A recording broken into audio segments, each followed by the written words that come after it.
बिस्मिल्लाहिर्रहमानिर्रहीम। Today we have lecture number 4।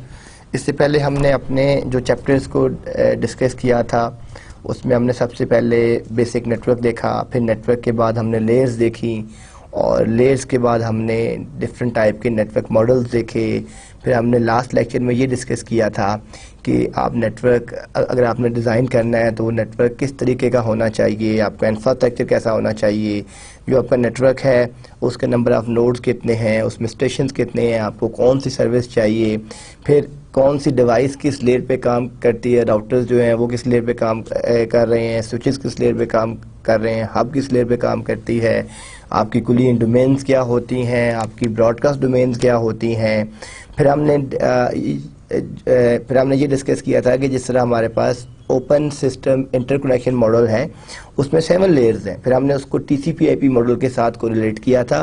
फिर हमने उसको सिस्को 3 लेयर मॉडल के साथ भी लिंक किया था, जिसमें हमने ये डिस्कस किया था एक्सेस लेयर, डिस्ट्रीब्यूशन लेयर और कोर लेयर। तो लास्ट में हमने ये भी डिस्कस किया था कि जो आपके पास डिफरेंट टाइप की डिवाइसेस होती हैं, अगर आपने एक इंफ्रास्ट्रक्चर डिज़ाइन करना है तो आप किन बेसिस के ऊपर वो डिवाइसेस पिक करेंगे, उसके साथ आप अपनी वर्किंग करेंगे। तो ये सारी चीज़ें हमने अपनी लास्ट लेक्चर में डिस्कस की थी। आज जो हमारा चैप्टर है, today we will discuss data and signals. कि हमने ये कहा था कि लास्ट लेक्चर में कि जो डाटा एनकैप्सुलेशन है कि आपके पास यूज़र की इंफॉर्मेशन होती है, यूज़र की इंफॉर्मेशन जो होती है वो आपकी डाटा में कन्वर्ट हो जाती है। डाटा फिर हमने कहा था कि सेगमेंट्स में कन्वर्ट हो जाता है, सेगमेंट्स फिर हमने कहा था कि आपके पैकेट्स में कन्वर्ट हो जाते हैं, पैकेट्स आपके फ्रेम्स में चले जाते हैं और फ्रेम से आपकी बिट्स बनती थी और बिट्स से हमने ये कहा था कि 1010 और 1010 हमने क्या कहा था, सिग्नल्स। तो आज का जो हमारा चैप्टर है डाटा एंड सिग्नल्स का, इसमें हम यही डिस्कस करेंगे कि डाटा सिग्नल्स के साथ किस तरह लिंक्ड है, कौन कौन सी टेक्निक्स होती हैं, सिग्नल्स के टाइप्स क्या हैं, मॉड्यूलेशन क्या होती हैं। ये सारी चीज़ें हम आज के लेक्चर में इंशाल्लाह डिस्कस करेंगे इन डिटेल। हम जब बात करते हैं कि to be transmitted data must be transformed to electromagnet signals, हमने यही बात की थी लास्ट टाइम भी कि जो आपके पास 1010 की फॉर्म है ये एक डिस्क्रीट सिग्नल बन जाता है। जो आपका डिस्क्रीट सिग्नल है ये कन्वर्ट होता है आपका एनालॉग सिग्नल के अंदर। और एनालॉग सिग्नल क्या चीज़ है, वो बेसिकली आपकी एक वोल्टेज है, वो आपका एक वोल्टेज लेवल है, करंट का एक लेवल है कि जिसमें आप ये चीज़ डिस्टिंग्विश करते हैं कि इसमें से प्लस वोल्टेज क्या है, माइनस वोल्टेज क्या है। फिर आपने पहले से डिफाइन हमने किया होता है कि हाई वोल्टेज के ऊपर हमने क्या कहना है, लो वोल्टेज के ऊपर क्या कहना है, कहाँ पे 1 आएगा। अब कंप्यूटर्स जो हैं वो या 1 या 0 की ही लैंग्वेज करते हैं अंडरस्टैंड। तो अब जो हमारे पास जितनी भी ट्रांसमिशन होती है वो इलेक्ट्रोमैग्नेट जो आपके सिग्नल्स होते हैं हम वो सारे के सारे उसमें ट्रांसमिट करते हैं उसको। अब हमारे पास जो सिग्नल्स हैं वो आपके एनालॉग भी होते हैं और आपके डिजिटल भी होते हैं। अब जो आपके पास एनालॉग सिग्नल्स हैं, डाटा कैन बी एनालॉग और डिजिटल। डाटा आपका एनालॉग भी होता है, डिजिटल भी होता है। The term analogue data refers to information that is continuous. Continuous signal वो होता है कि जो आपका सिग्नल जिसके अंदर कोई गैप नहीं आया, कहीं वो ब्रेक नहीं हो रहा, वो एक ही कर्व के अंदर चलता जा रहा है, जिस तरह साइन वेव होती है, वो एक आपके पास एक कंटिन्यूस सिग्नल है। Digital data refers to information that has discrete states. लेकिन जब भी हम एनालॉग की बात करते हैं तो वो आपके पास एक साइन वेव है जो आपकी हम उसको किसी एक लेवल से स्टार्ट करते हैं और किसी एक लेवल पे उसको कंप्लीट करते हैं।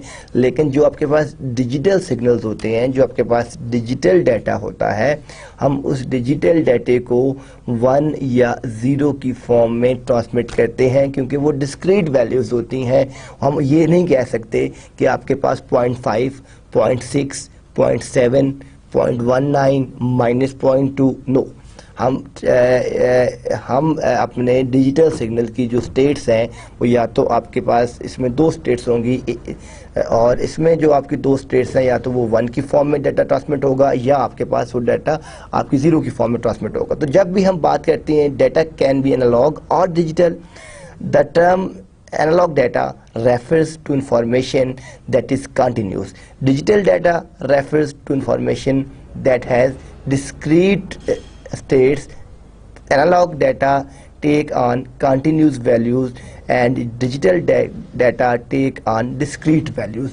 अब discrete values और continuous values के अंदर जो आपका डिफरेंस है कि जब भी आपकी जो आपका जितना भी डाटा होगा जो आपका डिजिटल की फॉर्म में होगा उसकी दो स्टेट्स होंगी, या तो वो आपका डाटा 1 की फॉर्म में होगा या वो डाटा आपका जो है 0 की फॉर्म में होगा। जो आपका एनालॉग डाटा है वो एक आपका साइन वेव में होगा। हम इसमें डिस्कस करेंगे कि आपकी एनालॉग और डिजिटल डाटा की क्या टाइप्स हैं, एनालॉग और डिजिटल सिग्नल्स का आपस में रिलेशन क्या है, लिंक किस तरह होते हैं, और आपकी पीरियोडिक और नॉन पीरियोडिक सिग्नल्स क्या होते हैं, पीरियोडिक सिग्नल्स कहाँ यूज़ होते हैं और आपके नॉन पीरियोडिक जो सिग्नल्स हैं वो कहाँ यूज़ होते हैं। हम इसका भी रिलेशन इसमें डिस्कस करेंगे कि पीरियोडिक और नॉन पीरियोडिक आपके किस तरह के होते हैं, उसको किस तरह यूज़ किया जाता है। हमने जैसा बात की कि डेटा कैन बी एनालॉग और डिजिटल, ठीक है, या तो वो आपका एनालॉग डाटा होगा या वो आपके पास डिजिटल डाटा होगा। और analogue data are continuous and take continuous values, वो एक सीक्वेंस से चल रहा है और उस सीक्वेंस से ही वैल्यूज ले रहा है कि वो वैल्यूज क्या है अभी हम आगे आपकी जो नेक्स्ट स्लाइड में डिस्कस करते हैं। और digital data have discrete states. देखिए हमने बात की है कि उसमें जो स्टेट्स हैं वो या तो आपके पास 1 स्टेट है या 0 स्टेट है, और तो कोई स्टेट हो नहीं सकती डिजिटल डाटा के अंदर, बिकॉज जितना भी आपका डिजिटल डाटा ट्रांसमिट होता है वो डिजिटाइज फॉर्म में ट्रांसफर होता है, तो वो या 1 होगा या 0 होगा। तो हम ये कहते हैं कि digital data have discrete states and take discrete values. जितने भी वैल्यूज वो इनपुट लेगा वो डिस्क्रीट वैल्यूज ही लेगा, वो कोई पॉइंट्स में या फ्लोटिंग में या डबल में लाइक ऐसा कोई भी डाटा इनपुट नहीं लेगा। उसकी स्टेट्स ही 2 हैं और वो स्टेट्स कंप्यूटर के फॉर्म में या 1 होती है या आपके पास 0 होती है। इसके अलावा हम और किसी तरह की कोई भी स्टेट नहीं लेते उसके अंदर। अब हम जो बात कर रहे हैं कि सिग्नल्स कैन बी एनालॉग और डिजिटल। अब जो आपके सिग्नल्स हैं वो हम फिर वही बात आ जाती है कि एनालॉग भी हो सकते हैं और डिजिटल भी हो सकते हैं। Analog signals can have an infinite number of values in range। ये बहुत ही important concept है कि यहाँ पे काफ़ी स्टूडेंट जो है कंफ्यूज रहते हैं, उनको इस चीज़ का आइडिया नहीं होता कि फाइनाइट। देखें फाइनाइट क्या है कि वो जैसे आपने मैथमेटिक्स में पढ़ा होगा, सेट्स पढ़े होंगे, आपने सबसेट्स पढ़े होंगे, सुपर सेट्स पढ़े होंगे कि आपका वो डाटा कि जो काउंट कर सकें, जिसकी कोई लिमिट हो, वो आपके पास एक फाइनाइट आपकी स्टेट है, फाइनाइट डाटा है।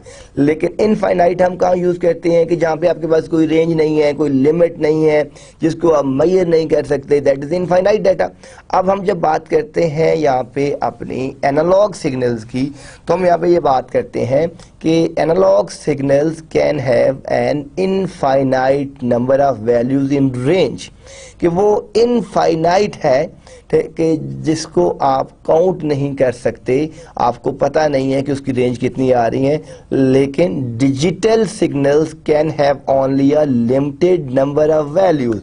लाइक मैं ये बात करता हूँ 10101, ये मेरे पास एक डिजिटल डिस्क्रीट वैल्यूज हैं कि मुझे पता है मैंने पहले 1 ट्रांसमिट करना है, फिर मैंने 0 ट्रांसमिट करना है, मैंने फिर 1 ट्रांसमिट करना है, मैंने फिर 0 ट्रांसमिट करना है और मैंने फिर 0 ट्रांसमिट करना है। तो ये मेरे पास 5 वैल्यूज हैं जो मेरे पास डिस्क्रीट वैल्यूज हैं जिनको मैं काउंट कर सकता हूं। लेकिन एनालॉग सिग्नल्स के अंदर आपकी जो कर्व बनती है, वो जो कर्व है वो ठीक है, उसको आप काउंट इस तरह नहीं कर सकते, वो आपकी इनफाइनाइट नंबर ऑफ वैल्यूज होती हैं। उस रेंज के अंदर बहुत सी वैल्यूज आ जाती हैं।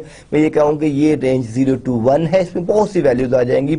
लेकिन डिस्क्रीट के अंदर जो आपके पास होता है कि उसमें सिर्फ आपके पास 2 ही स्टेट्स होती हैं, ठीक है, या आपके पास जो है 1 होगा या आपके पास जो है 0 होगा। हमने लास्ट लेक्चर में ये भी डिस्कस किया था कि जो आपकी बेस बैंड कम्युनिकेशन होती है और एक आपके पास जो है ब्रॉडबैंड कम्युनिकेशन होती है। तो बेस बैंड में हमने ये कहा था कि एक वक्त में आपका एक ही सिग्नल ट्रांसमिट होगा, उसमें होता है आप मल्टीपल सिग्नल जो है डाटा ट्रांसमिट अगर आपने करना है तो फिर आप यूज़ करते हैं ब्रॉडबैंड कम्युनिकेशन यूज़ करते हैं, फिर आप जो है अपनी बेस बैंड की जो है वो इसमें यूज़ नहीं करते।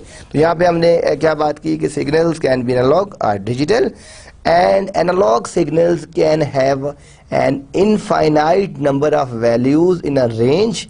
Digital signals can have only a limited number of values. जो डिजिटल सिग्नल्स है वो आपकी लिमिटेड नंबर ऑफ वैल्यूज रखते हैं, उनकी रेंज एक लिमिटेड रेंज होगी, हम उससे ज़्यादा उनको यूज़ नहीं कर सकते हैं।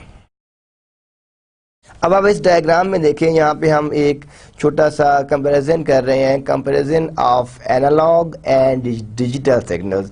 अब आप ये स्टूडेंट ये देखें कि यहाँ पे जो आपके पास जो है वो आप ये देखें कि जो आपके पास इसमें एनालॉग सिग्नल भी है और आपके पास डिजिटल सिग्नल भी है। तो आप ये देख रहे हैं कि यहाँ पे हमने जिस तरह आप लोगों ने मैट्रिक एफएससी में ग्राफ्स को ड्रा करते हैं जस्ट लाइक वैसे ही है। अब यहाँ पे आप देख रहे हैं कि ये विद रिस्पेक्ट टू टाइम आप देख रहे हैं कि यहाँ से हमने एक सिग्नल यहाँ से स्टार्ट किया और आप ये देख रहे हैं कि ये आपका एनालॉग सिग्नल है, ये आपकी डिफरेंट साइन वेव्स हैं जो यहाँ मूव हो रहा है, यानी आप ये देख रहे हैं कि यहाँ से यहाँ तक इसका बिहेवियर वापस हुआ, फिर यहाँ से फिर वहाँ से, ये आपके साथ एक आपकी साइन वेव है जो आपकी मूव हो रही है विद रिस्पेक्ट टू टाइम। ये टाइम के साथ आप इसको मूव कर रहे हैं, ये आपके पास एक एनालॉग सिग्नल है। और अब आप देखें डिजिटल सिग्नल भी हमने बात की है, विद रिस्पेक्ट टू टाइम ही बात कर रहे हैं, लेकिन आप ये देख रहे हैं मैं अगर यहाँ से स्टार्ट करता हूँ तो यहाँ तक ए स्टेट है, मैं यहाँ से स्टार्ट करता हूँ, मैं अगर इसको कहता हूँ कि इट्स 0 तो ये फिर मैं ये कहता हूँ ये 1, फिर मैं ये कहता हूँ 0, फिर ये, तो आप ये देखें ये आपकी डिजिटल आपकी वैल्यूज़ हैं, ये आपका एक डिजिटल सिग्नल है। यानी आप देख रहे हैं कि ये एक डिस्क्रीट है, मैं यहाँ से इसको यहाँ तक ये कहता हूँ और फिर मेरी ये स्टेट, फिर मेरी ये स्टेट, फिर मेरी ये स्टेट, फिर मैं यहाँ जा रहा हूँ, फिर यहाँ और फिर मैं यहाँ। तो ये आपके पास ये आपकी डिस्क्रीट वैल्यूज़ को ले रहा है, 1 या 0 को ले रहा है, जबकि आपके पास जो आपका एनालॉग सिग्नल है वो आप देखें वो एक कर्व के अंदर एक साइन वेव की फॉर्म के अंदर मूव कर रहा है। दोनों जो सिग्नल्स हैं, अब इसमें डिफरेंस क्या है, ये आपका एक कंटिन्यूस सिग्नल है, हमने जिस तरह पीछे बात की है कि आप अगर यहाँ पीछे जाके देखें कि जो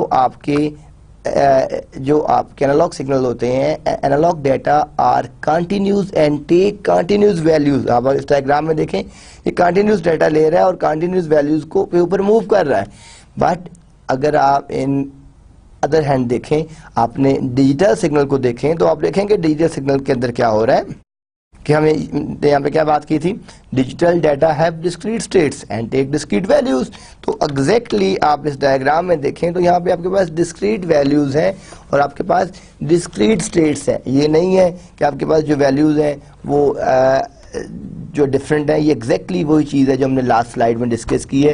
तो यहाँ पे आप इस चीज़ को अच्छी तरीके से समझ लें, अपना जो कंसेप्ट है उसको क्लियर कर लें कि एनालॉग सिग्नल क्यों यूज़ कर रहे हैं और हम डिजिटल सिग्नल क्यों यूज़ करते हैं, ये भी हम इसको आगे मज़ीद इन डेप्थ देखते हैं।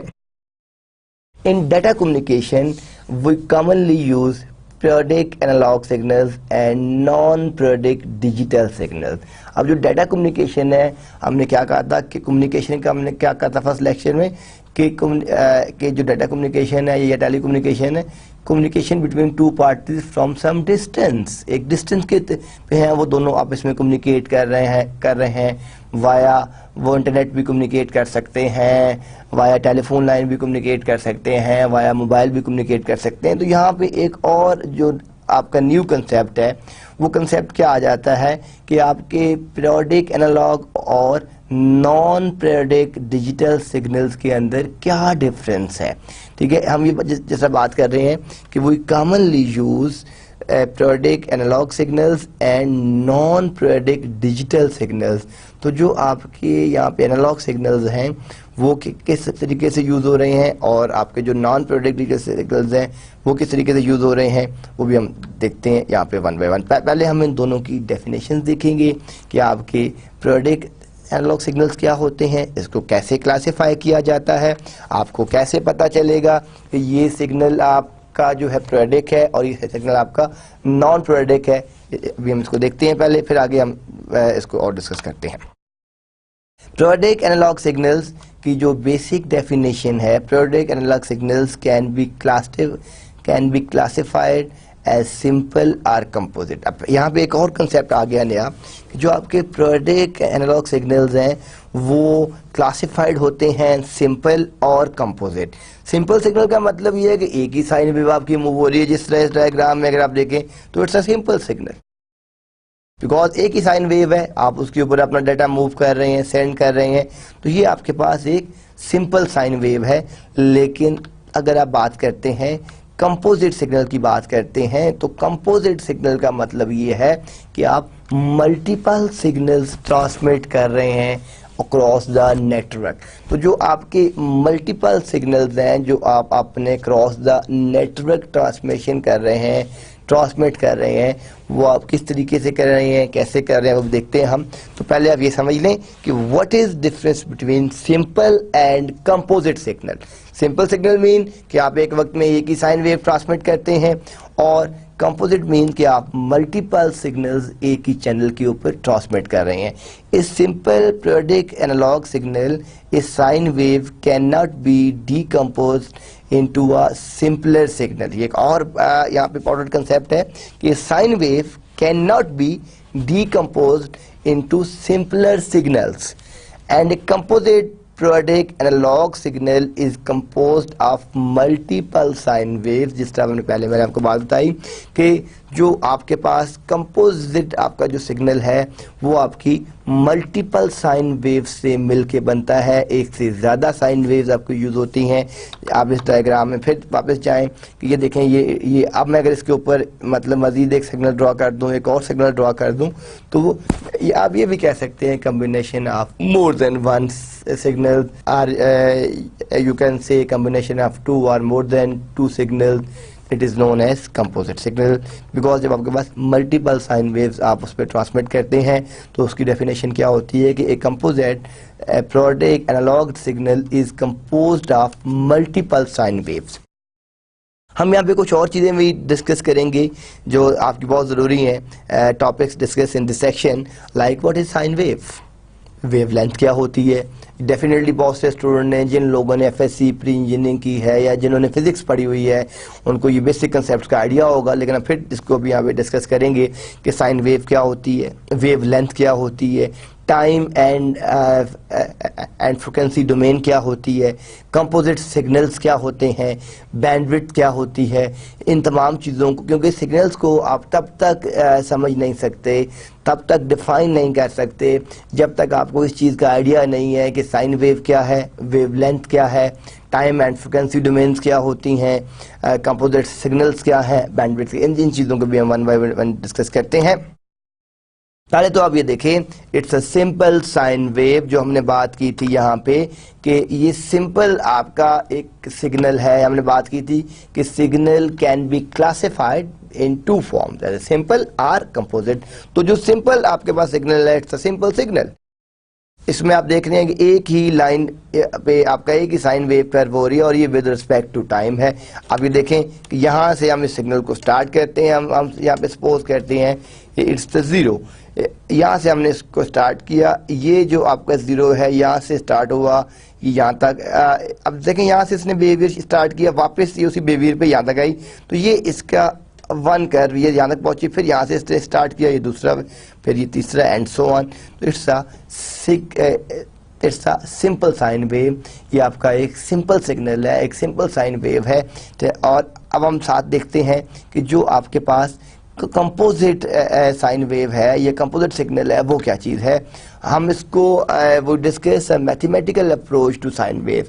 डेफिनेटली देखें, आपकी जितनी भी फिजिक्स है, जितनी इलेक्ट्रॉनिक्स है, जब हम सिग्नल्स की बात करते हैं तो इन तमाम चीज़ों के, अब टाइम क्या है, आपकी फ्रिक्वेंसी क्या है, t is equal to 1 over, F क्या है, आपका लैम्डा क्या है, ये सारी चीज़ें हम मैथमेटिकल तरीके से प्रूव करेंगे। अभी हम इसी चैप्टर के एंड में हम इन तमाम चीज़ों को मैथमेटिकल भी देखेंगे कि ये आपका किस तरीके से इन तमाम चीज़ों को जो है प्रूव किया जाता है, जस्टिफाई किस तरीके से किया जाता है।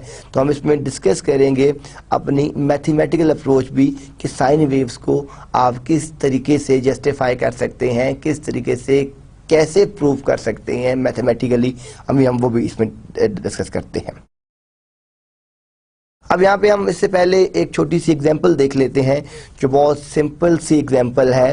हमें क्योंकि ये आपकी जितनी भी चीज़ें हैं ये आपको जब तक आप आपको मैंने फर्स्ट लेक्चर में बताया था कि जो हम अपनी टेक्स्ट बुक यूज़ कर रहे हैं वो data communication and networking Behrouz Forouzan 4th edition और 5th addition you can buy, इसमें से कोई भी आप बुक बाय कर सकते हैं, 4th एडिशन भी बाय कर सकते हैं, 5th एडिशन भी बाय कर सकते हैं। तो डेफिनेटली उसमें जब आप उन चैप्टर को स्टडी कर रहे होंगे तो साथ आपको डिफरेंट टाइप के न्यूमेरिकल्स भी मिलेंगे। तो मैंने आपको कोर्स के स्टार्ट में भी बताया था कि हम इस कोर्स को डिफरेंट एंगल से इसमें डिस्कस करेंगे। हम अपनी मैथमेटिकल अप्रोच भी देखेंगे, हम इसमें थ्योरेटिकल चीज़ों को भी देखेंगे, हम इसको इंडस्ट्रियल पॉइंट ऑफ व्यू से भी देखेंगे कि जो इंडस्ट्री में टूल्स यूज़ हो रहे हैं वो आप किस तरीके से काम करते हैं। तो यहाँ पे आपको ये एग्जांपल समझना बहुत ज़रूरी है ताकि आपके ये जितने थ्योरेटिकल कंसेप्ट्स हैं, क्योंकि जब तक आप उनको मैथमेटिकल टूल्स के थ्रू या डिफरेंट न्यूमेरिकल्स के थ्रू या किसी टूल में जब तक आप उन चीज़ों को इम्प्लीमेंट नहीं करते तो तब तक आपको प्रैक्टिकल चीज़ों की समझ नहीं आती कि वो किस तरीके से हो रही हैं। तो यहाँ पे हम देखते हैं example, the power in your house can be represented by a sine wave with the peak amplitude of 155 to 170 volt. यहाँ पे हम बात कर रहे हैं कि आपके घर है, ठीक है, जिसको हम साइन वेव से, अब पीक एम्पलीट्यूड क्या है, हम इस डायग्राम में वापस जाएं तो अब देखें कि यहाँ पे जो सबसे मैक्सिमम जो इस कर्व का होगा, लाइक ये देखें इसमें तो ऑलमोस्ट सेम आ रहा है। तो ये जो डिस्टेंस है ये हम इसको कहते हैं कि ये हमारा पीक एम्पलीट्यूड है, ये वाला ये जो डिस्टेंस है आपके पास, ये आपके पास पीक एम्पलीट्यूड है। तो the power in your house can be represented by a sine wave with a peak amplitude of 155 to 170 volt. ये वोल्टेज लेवल उसने बता दी कि वो 155 से 174 वोल्ट तक है। इसके बाद वो ये कहता है, however it is common knowledge that the voltage of the power in USA homes is 110 to 120 volt। ये मतलब एक बड़ा अच्छा देखें, जितनी भी आपके पास वोल्टेज लेवल है वो कंट्री टू कंट्री वेरी करती है। पाकिस्तान में आप देखें जैसे 220 है। आपने अक्सर अगर आप बाहर से जो ब्रांडेड सिस्टम्स आते हैं, जब आप बाय करने जाते हैं तो आप लोगों को बाय करते हैं तो आप अगर कभी सिस्टम के बैक पे देखें तो जो पावर सप्लाई होती है वहाँ पे एक छोटा सा आपको बटन नज़र आएगा, एक स्विच नज़र आएगा, उस पर लिखा होगा 110 वोल्ट देन /220 वोल्ट, और उसको वो उन्होंने उसको क्रॉस किया होता है 220 वोल्ट। क्योंकि पाकिस्तान में जब वो आता है तो हमने पाकिस्तान में जो आपके पास जितनी भी वोल्टेज लेवल है वो सारी की सारी आपकी 220 वोल्ट पे चल रही है, तो आप उसको 220 वोल्ट पे कर देते हैं। अब अगर आप उसको 110 वोल्ट पे रखेंगे तो क्या होगा, पाकिस्तान में जैसे ही लगाएंगे तो सिस्टम आपका जो है वो पावर सप्लाई जैसे ही आप लगाएंगे तो साथ ही आपकी वो जो आपकी पावर सप्लाई है वो जल जाएगी, बंद हो जाएगी। उसकी रीज़न क्या है कि यहाँ पे जो वोल्टेज लेवल है दैट इज 220 और आपने उसको 110 पे रन कर दिया। जस्ट लाइक सेम अगर हम वही सिस्टम रन करते हैं यूएसए में और वहाँ पे उसको 220 पे कर देते हैं तो फिर भी सिस्टम जल जाएगा, आपका बंद हो जाएगा। तो वो क्यों होगा, उसकी रीज़न क्या है कि जो उसकी वोल्टेज लेवल की कैपेसिटी है, जो सिग्नल्स है, जो आपकी इलेक्ट्रिसिटी का जो मेथड है वो जो पाकिस्तान में है वो दैट इज 220 वोल्ट। आप जब उसको लो वोल्ट पे रन करेंगे वो तब भी जल जाएगा, जब आप उसको लो से हाई वोल्ट पे रन करेंगे वो तब भी जल जाएगा।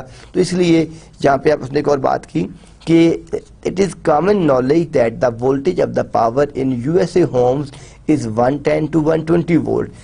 This discrepancy is due to the fact that these are root mean square। अब यही कंसेप्ट मैं यहाँ पे आपको क्लियर करना चाह रहा था कि what is root mean square values। The signals is secured and then the average amplitude is calculated। The peak value is equal to 2 into 1/2 into RMS values.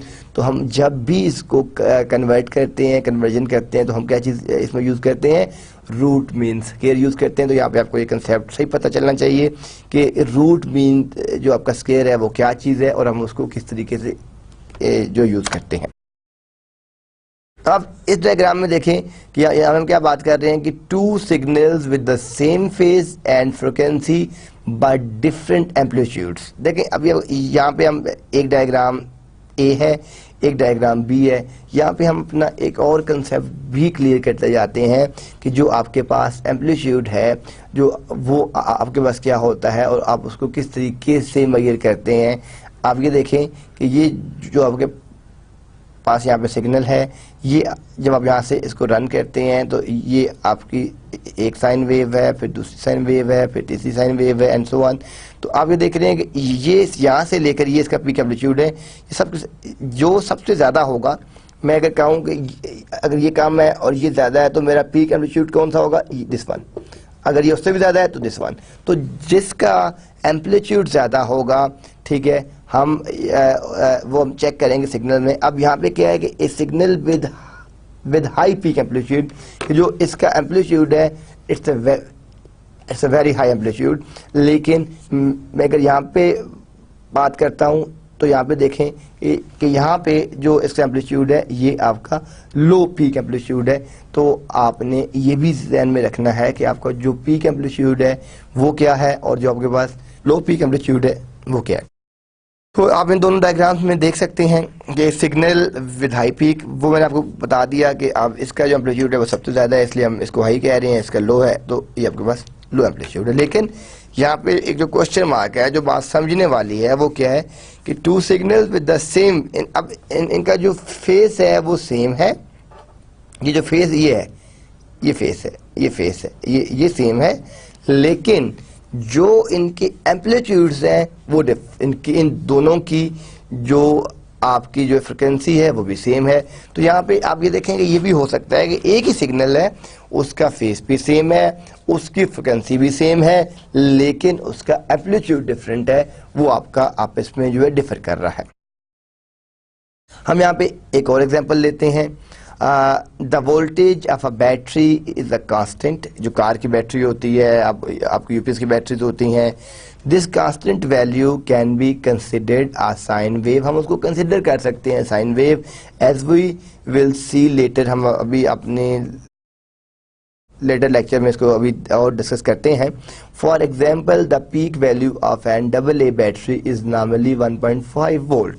हम यहाँ पे एज्यूम करते हैं कि एक आपके पास डबल ए बैटरी है जिसकी नॉर्मल जो आपके पास जो है इसकी एम्पलीट्यूड है या जो इसकी पीक वैल्यू है वो आपके पास क्या है, वो आपके पास जो है 1.5 वोल्ट है।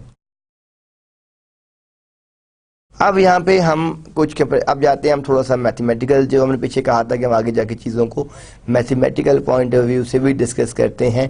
तो यहाँ पे हम ये देखते हैं कि frequency and period are the inverse of each other, कि जो आपके पास जो आपकी फ्रिक्वेंसी है और जो आपका टाइम पीरियड है वो एक दूसरे के इनवर्स हैं। किस तरह हम बात करते हैं कि अगर आपके पास जो अगर आप देखें कि जो आपके पास यहाँ पे f इज इक्वल टू आपके पास क्या आ रहा है 1/t आ रहा है, and t is equal to आपके पास क्या आ रहा है 1/f।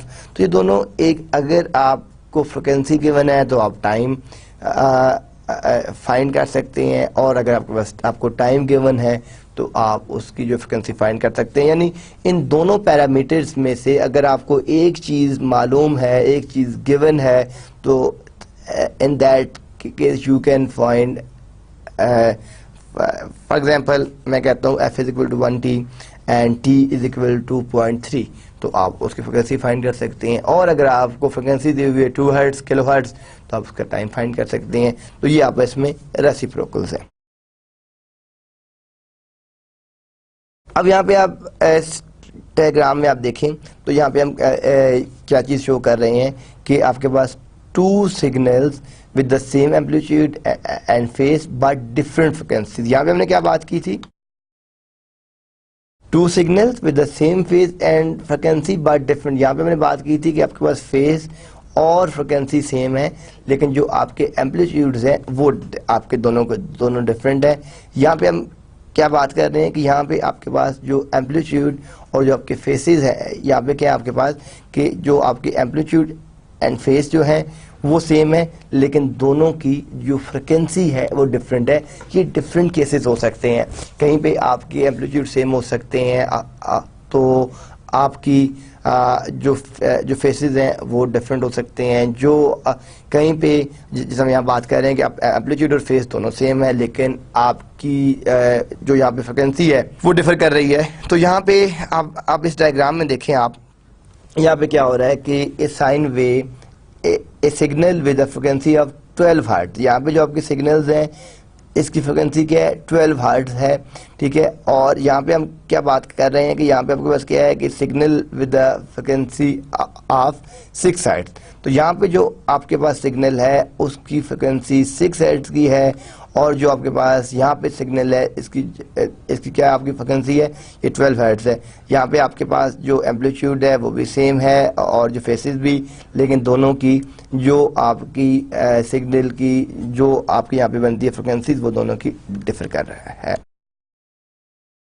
ये आपके पास जब भी आपके पेपर्स में, टेस्ट में आपको जब भी क्वेश्चन दिए जाएंगे तो कुछ आपकी मैथमेटिकल कन्वर्जन होती हैं, ये आपको पता होनी चाहिए कि आपके पास जो सेकंड्स हैं, ठीक है, उसको आप क्या कहते हैं, उसको कन्वर्ट कैसे करते हैं। 1 सेकेंड ये आपकी इसकी यूनिट क्या है, इसकी हर्ट्ज है, और आप क्या इसको किसके इक्विवेलेंट लिखते हैं, 1 हर्ट्ज लिखते हैं। मिली सेकेंड से क्या मुराद है, 10⁻³ माइक्रो सेकेंड आपका क्या होता है, वो 10⁻⁻6 होता है। इसको हम बात करते हैं, अगर इसका हम यूनिट देखें तो इसका यूनिट क्या बनता है, इसका यूनिट बनता है मेगाहर्ट्ज बनता है, दैट इज 10⁻6। अगर आप देखें नैनो सेकेंड देखें तो 10⁻⁹ सेकेंड, इसका यूनिट बनता है गीगाहर्ट्ज, और गीगाहर्ट्ज को क्या कहते हैं हम, 10⁹ कहते हैं। फिर अगर आप देखें पिको सेकेंड देखें, इसको हम PSA लिखते हैं, दैट इज 10⁻12, और इसका जो यूनिट है वो क्या आपका टेराहर्ट्ज है, और इसको हम क्या लिखते हैं, 10⁻12 लिखते हैं। तो ये आपके पास एक डिफरेंट आपको एक चार्ट दिया हुआ है जो units of period and frequency का है। तो ये आपको, क्योंकि आप बहुत सिंपल सी चीज़ें हैं कि मिली से क्या मुराद है, माइक्रो से क्या मुराद है, नैनो से क्या मुराद है, पिको से क्या मुराद है, तो ये सारी चीज़ें आपको इन तमाम चीज़ों का आइडिया होना चाहिए, क्योंकि हम जब भी अपनी इसमें डिफरेंट टाइप की एग्जांपल्स करेंगे पेपर्स में, मिड टर्म्स में असाइनमेंट्स में, तो आपको इसकी जो कन्वर्जन है वो आपको लाजमी आनी चाहिए, क्योंकि आप विदाउट कन्वर्जन इसको उन क्वेश्चन को आप सॉल्व नहीं कर सकते। अब हम यहाँ पे इसके बाद इसके कुछ क्वेश्चन भी देख लेते हैं। ये आप अब ये वाला जो टेबल है आप इसको ध्यान में रखें। अब इस टेबल को अपने माइंड में रखते हुए हम कुछ इसके न्यूमेरिकल्स करते हैं। फर्स्ट क्वेश्चन आप देख रहे हैं, the power we use at home. ये अब बेटा जो आपके पास सबसे अब हमने ये देखा था, ये एग्जांपल देखी थी, इसकी साथ ही हमने कहा था इसको आगे डिस्कस करेंगे RMS को, तो हम वो यहाँ पे डिस्कस करने लगे हैं। The power we use at home as a frequency of 60 hertz. अब आपको यहाँ पे क्या चीज़ गिवन है, आपको फ्रिक्वेंसी गिवन हो गई है, कितनी फ्रिक्वेंसी गिवन है, 60 hertz. The period of this sine wave can be determined as follows. हम इसको अगर इसका टाइम या पीरियड फाइंड करें तो क्या है, इसका मैथमेटिकल क्या फार्मूला था, T = 1f। आपको यहाँ पे फ्रिक्वेंसी गिवन है, आपने इसको कन्वर्ट कर लिया सेकंड में। अब आप इसको जब 10.3 से मल्टीप्लाई करते हैं तो ये किस में कन्वर्ट हो गया, मिली सेकेंड में। आपको अगर नैनो में कहा जाए तो आप इसको नैनो में भी आपको आना चाहिए, आपको इसको पिको में भी आना चाहिए, एंड सो ऑन। तो 16.6 मिली सेकेंड इसका आपके पास टाइम पीरियड आ गया, जो आपने जो है कन्वर्ट कर लिया।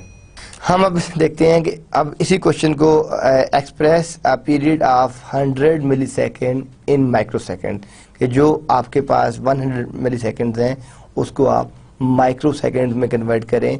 तो अगर हम जो फ्रॉम टेबल 3.1, आप ये देख रहे हैं, ये आपके पास एक टेबल था 3.1, we find the equivalent of 1 millisecond 1 ms is 10⁻⁻3। अब आप ले जाके देखें, ये आपके पास कितने 10⁻³ है।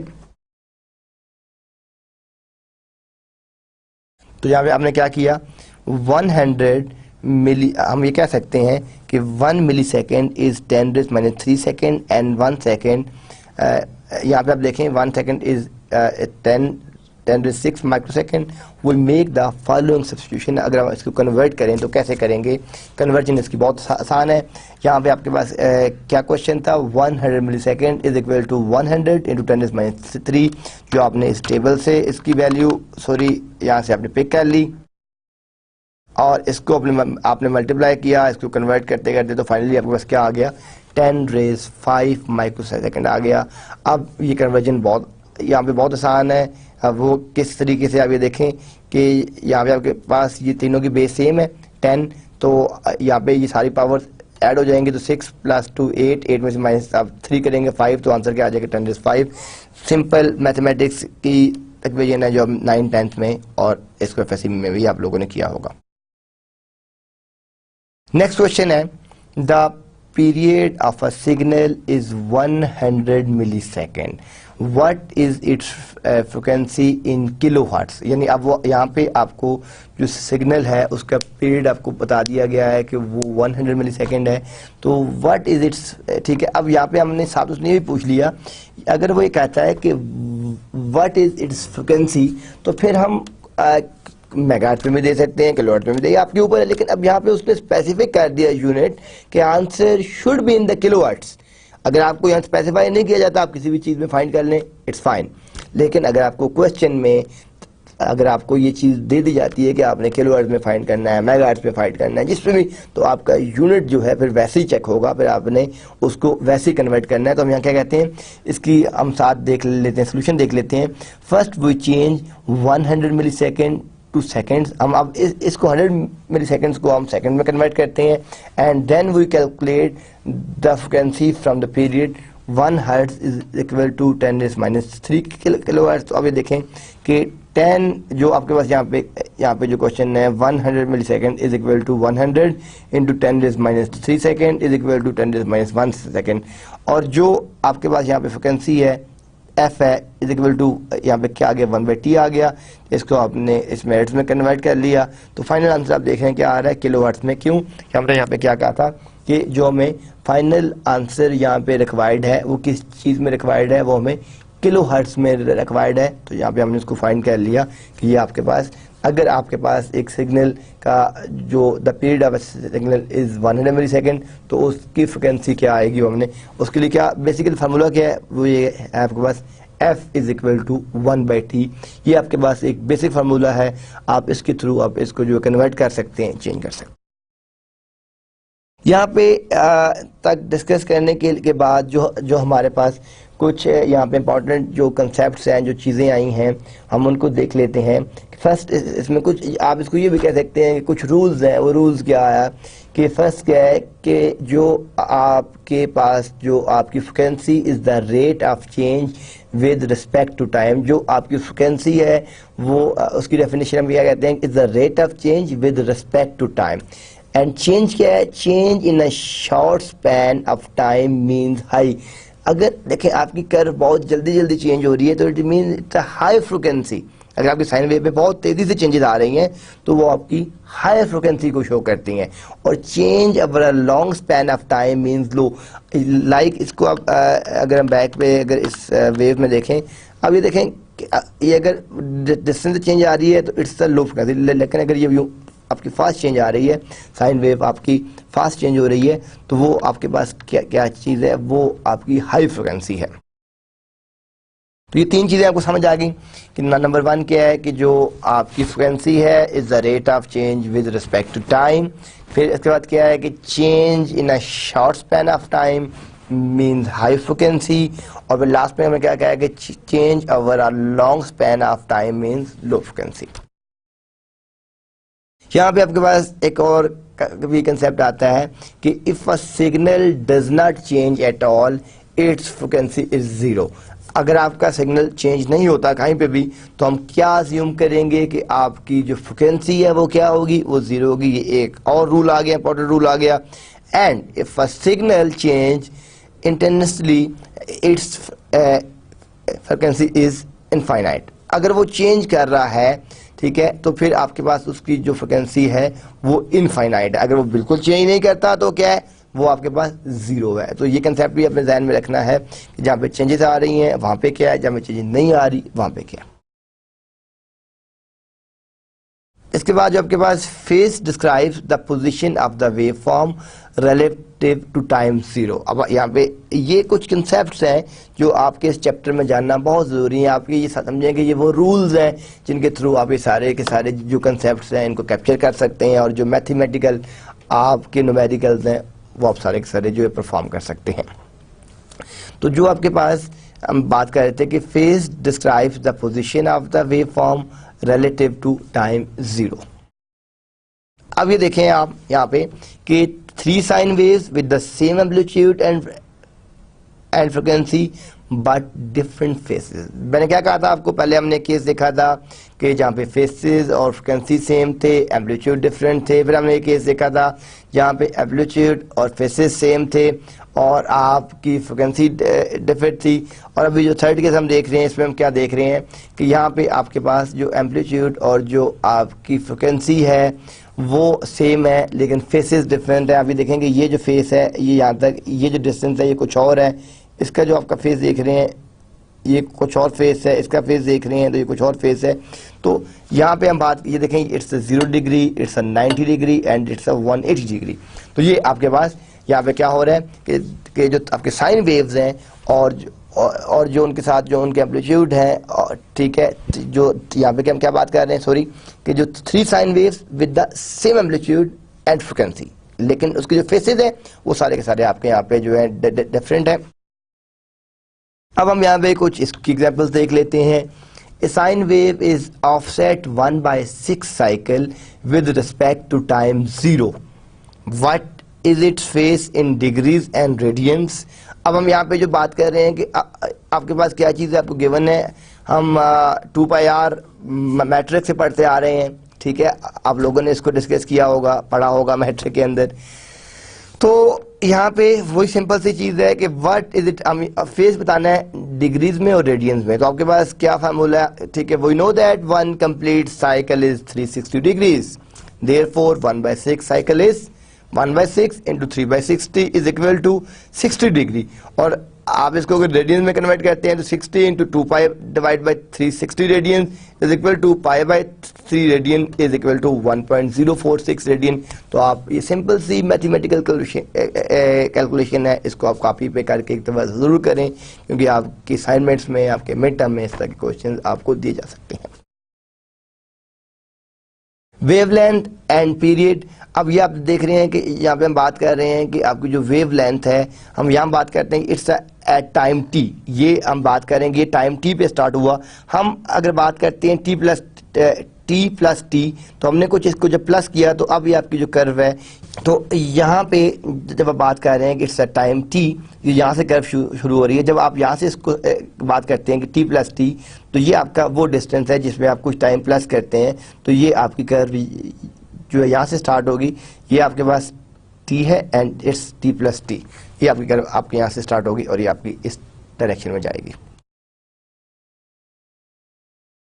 इसके बाद जो नेक्स्ट क्वेश्चन है, the time domain and frequency domain plots of sine wave. अब आप ये देखें कि यहाँ पे आपके पास क्या है कि आपकी इस डायग्राम में जो आपको फ्रिक्वेंसी गिवन है वो कितनी है, वो 6 हर्ट्ज गिवन है, पीक वैल्यू इसकी क्या है 5 वोल्ट है। Sine wave in the time domain peak value 5 volt and frequency 6। ये जो डायग्राम बनी हुई है इसमें पीक वैल्यू जो इसकी है इट्स 5 वोल्ट और जो इस सिग्नल की आपके पास जो फ्रिक्वेंसी है दैट 6 हर्ट्ज। इसके बाद the same sine wave in the frequency domain peak value 5 volt and frequency is 6 hertz. तो यहाँ पे हमने इसको इस तरीके से प्लॉट कर लिया, यहाँ पे हमने इसको साइन वेव में प्लॉट कर लिया, ठीक है। फिर हम बात करते हैं एक complete sine wave in the time domain can be represented by one single spike in the frequency domain। ये एक और रूल है, इसको भी आप ध्यान में रखें कि complete sine wave in the time domain can be represented by one single spike in the frequency domain। यहाँ पे हम देखते हैं कि the frequency domain is more compact and useful when we are dealing with more than one sine wave।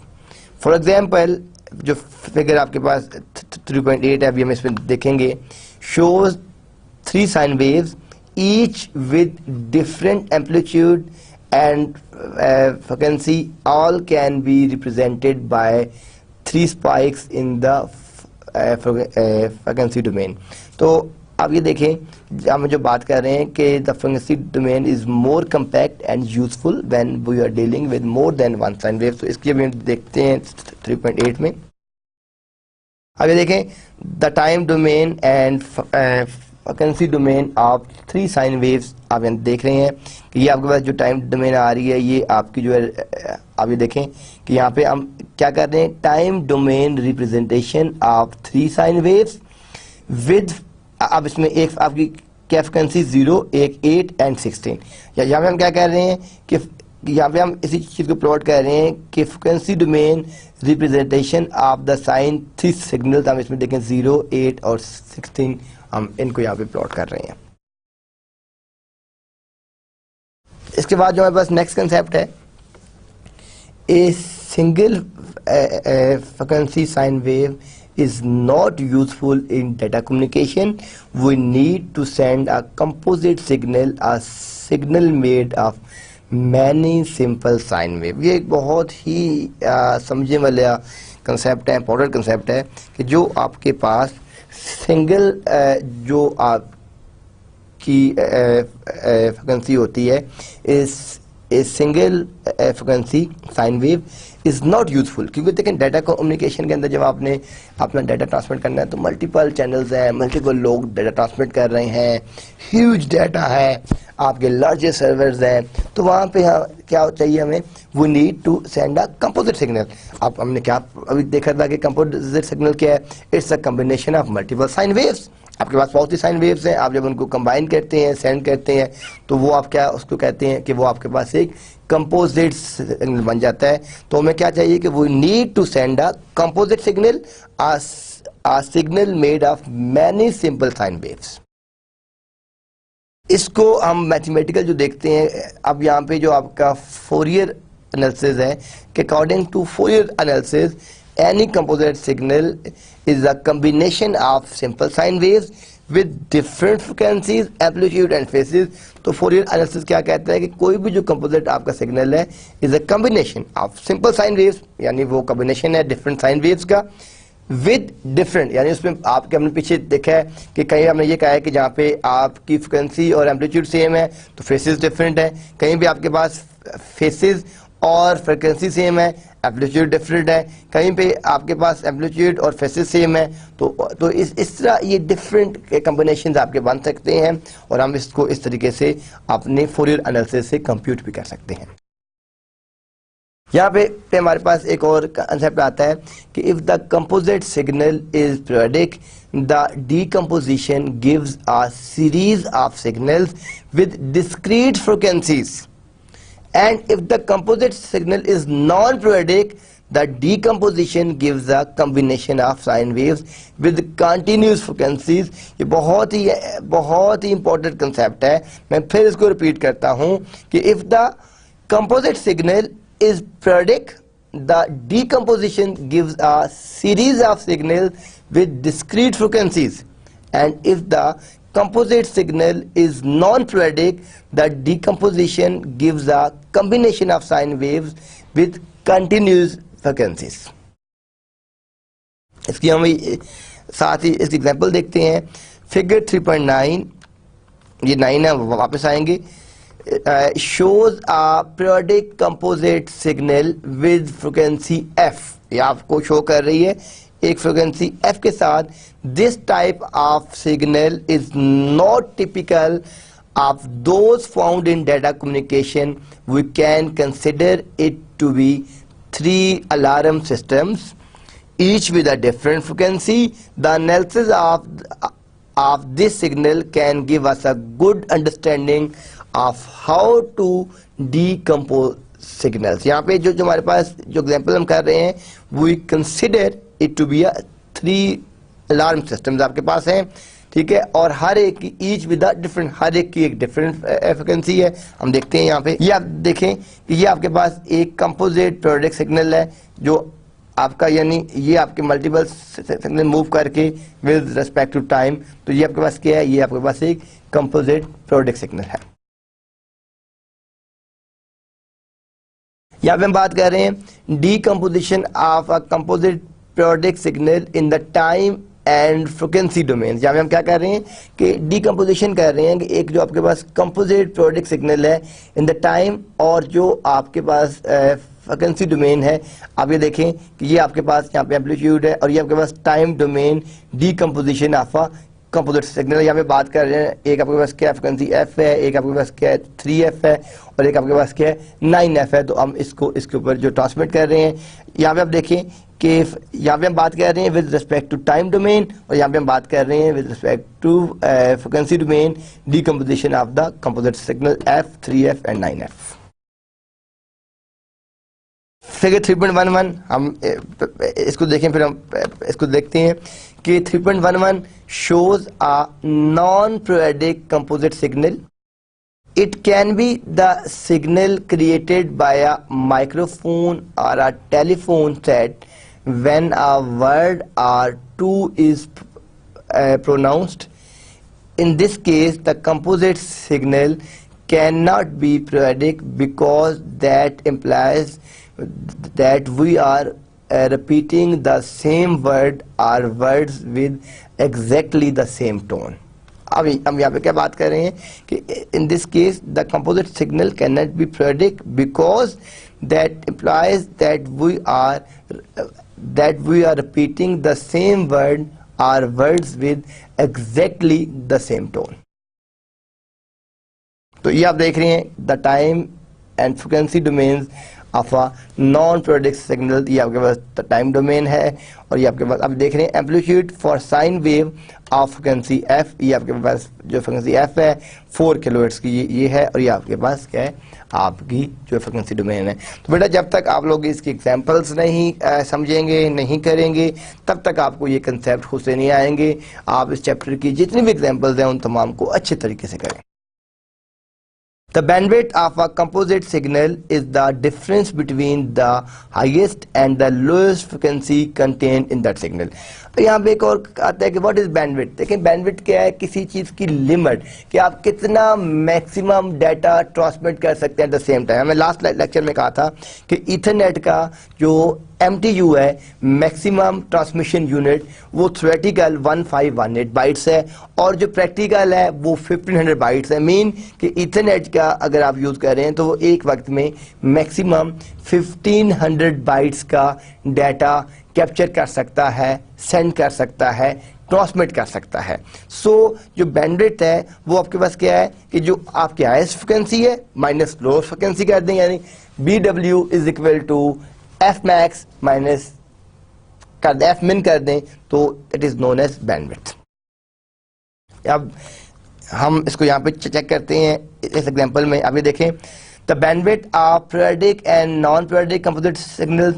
अब ये देखें कि यहाँ पे इसकी जो आपकी लोएस्ट है वो क्या है 1000, और ये क्या है। तो हमने अगर आप इस डायग्राम में वापस जाएं तो हमने क्या कहा था कि बैंडविड्थ क्या है कि जो आपकी हाईएस्ट में से जब लोएस्ट माइनस कर देते हैं फ्रिक्वेंसी तो आपके पास क्या आ जाता है, बैंडविड्थ आ जाती है। तो अब ये देखें कि bandwidth is equal to 5000 maximum है माइनस 1000, तो आपके पास बैंडविड्थ क्या आ गई 4000 आ गई। यहाँ पे भी सेम वही चीज़ है। यहाँ पे हम एक और इसका देख लेते हैं numerical. If a periodic signal is decomposed into 5 sine waves, अब आपके पास एक periodic signal है वो decompose किया गया है different 5 sine waves में with frequency of 100, 300, 500, 700 and 900. What is its bandwidth? तो बहुत सिंपल है कि ये जो साइन वेव्स हैं आपको पता होना चाहिए कि बैंडविड्थ का जो आपके पास मैथमेटिकल फार्मूला है वो क्या है कि bandwidth is equal to F max minus F min। तो आप उसमें क्या करेंगे कि सबसे आप देखें कि मैक्सिमम बैंडविड्थ क्या है आपके पास 900, इसमें लोएस्ट माइनस क्या है आपके पास 100। तो आपने क्या लिखा bandwidth is equal to FH minus F1, 900 minus 100 is equal to 800 hertz. तो यहाँ पे आपके पास क्या आ गया, हम अगर बात करें सोल्यूशन की तो FH be the highest frequency, F1 the lowest frequency, B is the bandwidth, B is equal to FH minus F1। आप इसको F मैक्स भी कह सकते हैं, इसको F min भी कह सकते हैं। डिफरेंट मेथड से हम इसको जो है लिख सकते हैं और इसको यूज कर सकते हैं। तो bandwidth is equal to F max minus F min is equal to 900 minus 100, तो आपके पास क्या आ जाएगा 800 हर्ट्ज। ये आपके पास इसकी बैंडविड्थ आ गई। और इसको अगर आपने ड्रा करना है तो अभी देखें 100, 300, 500, 700, तो bandwidth is equal to 900 minus 100। तो ये आपने इसको ड्रा भी कर दिया और साथ आपने बता दिया कि एम्पलीट्यूड क्या है इसका। हम इसकी एक और एग्जांपल देख लेते हैं। A periodic signal has a bandwidth of 20 hertz, the highest frequency is 60 hertz. अब आपको यहाँ पे बैंडविड्थ गिवन है और आपको यहाँ पे फ्रिक्वेंसी भी दे दी है। तो देखें, अगर आपको ये फार्मूला पता है तो यहाँ पे अगर आपको तीन चीज़ें हैं, सिंपल मैथमेटिक्स का रूल है, अगर कोई सी दो चीज़ें गिवन है तो आप थर्ड क्या कर सकते हैं कि third you can find very easily. अब आप देखेंगे यहाँ पे क्या क्वेश्चन है कि what is the lowest frequency, draw the spectrum if the signal contains all frequency of the same amplitude. तो यहाँ में बात करते हैं late fh be the highest frequency and f1 the lowest frequency and b the bandwidth। तो हम यहाँ क्या कहते हैं कि bandwidth is equal to fh minus f1। तो यहाँ पे क्या आ गया, बैंडविड्थ आपको गिवन है 20 आ गई, इज इक्वल टू 60 माइनस आपको f1 आ गया, तो आपको पता चल गया कि आपकी लोएस्ट फ्रिक्वेंसी क्या है, दैट इज 40 हर्ट्ज। ये आपने साथ इसको ड्रॉ कर लिया जिस आपने वहाँ पे इसको ड्रॉ किया था। जस्ट लाइक सेम आप देखें कि आपने क्या किया कि bandwidth is equal to 60 minus 40 is equal to 20 hertz. इसको आपने इस तरीके से यहाँ पे ड्रॉ कर लिया। नेक्स्ट आपके पास हम देखते हैं एक और एग्जांपल देखते हैं। A non periodic composite signal has a bandwidth of 200 kilohertz with the middle frequency of 140 kilohertz and peak amplitude of 20 volt. The two extreme frequencies have an amplitude of 0. Draw the frequency domain of the signal. तो यहाँ पे हमें कुछ data given है और हमसे पूछा क्या गया है कि हमने एक फ्रिक्वेंसी डोमेन सिग्नल को ड्रॉ करना है। बैंडविड्थ भी दी हुई है, एम्पलीट्यूड भी दिया हुआ है, ठीक है, और हमें दोनों एक्सट्रीम फ्रिक्वेंसी भी पता है, हमने उसका ड्रॉ करना है। It's very simple. The lowest frequency must be at 40 hertz and the highest at 240 hertz. Figure 3.15 next slide में देखते हैं, shows the frequency domain and all the bandwidth. अभी देखें ये आपके पास क्या थी, लोएस्ट थी, ये आपके पास थी मैक्सिमम थी, एम्पलीट्यूड गिवन था। तो ये आपके पास एक उसकी जो उसने यहाँ पे आपसे पूछा था कि आपने उसकी एक फ्रिक्वेंसी डोमेन शो करनी है। बैंडविड्थ आपको गिवन थी तो और आपको जो उसकी मिडिल फ्रिक्वेंसी थी वो भी गिवन थी, तो आपने उसके थ्रू आपने फाइंड कर लिया। ये आपके पास एक इसकी क्या चीज़ आ गई, ये आपके पास इसकी जो है जो आपने फाइंड किया अपनी फ्रिक्वेंसी डोमेन आपके पास आ गई। नेक्स्ट हम इसमें एक और एग्जांपल देखते हैं। An example of a non periodic composite signal is the signal propagated by an AM radio station in the United States. Each AM radio station is assigned a 10 kilohertz bandwidth. The total bandwidth dedicated to AM radio ranges from 530 to 60। आपने देखा होगा हम जब अपना radio FM AM tune कर रहे होते हैं 1.99, 106.2, 100, तो डिफरेंट फ्रिक्वेंसी रेंज के ऊपर हम उसको ट्यून अप करते हैं। फिर आपको जो स्टेशन जो वहाँ बेहतर लगता है आप उसको पिक करते हैं और उस स्टेशन को आप यूज़ करते हैं, ठीक है।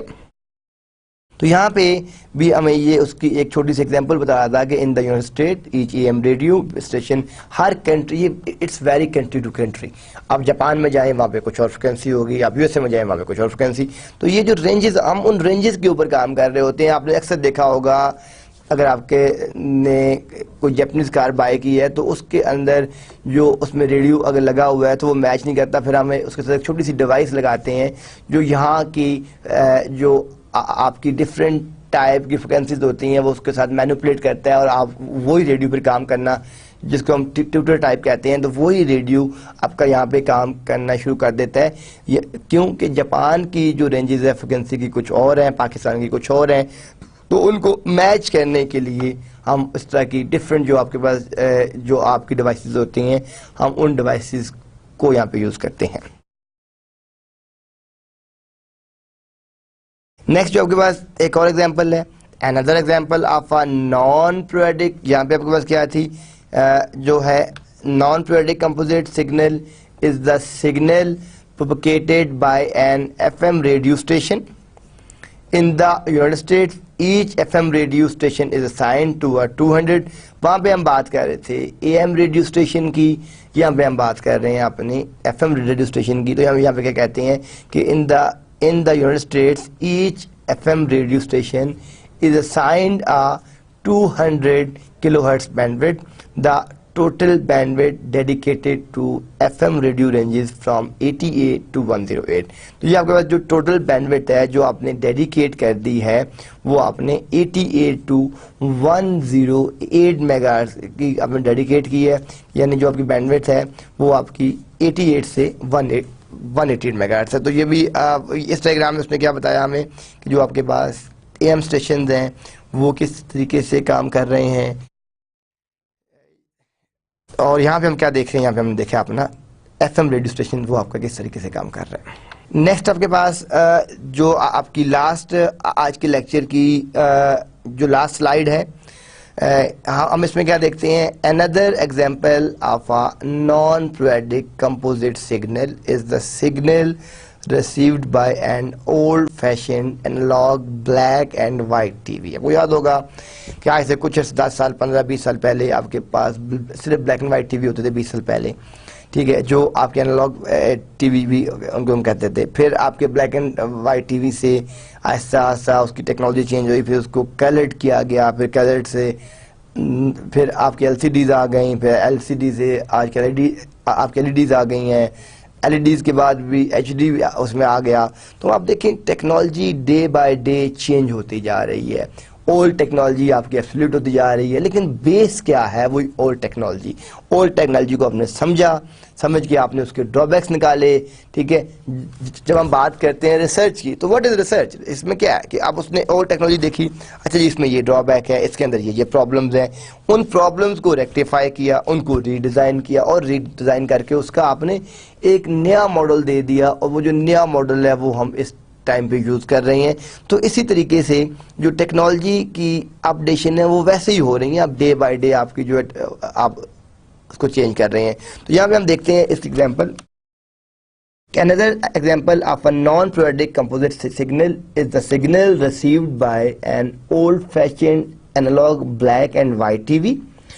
A TV screen is made up of pixels। देखें ये जो होते हैं आपके क्या होते हैं, पिक्सल। अब जितने अगर आप एक कैरेक्टर लिखते हैं B, तो B में जब आप उसको पेंसिल से या पेन से लिख रहे हैं तो आप ये देखेंगे, आप जब भी उसको टाइप करते हैं तो वो आपके डॉट डॉट है।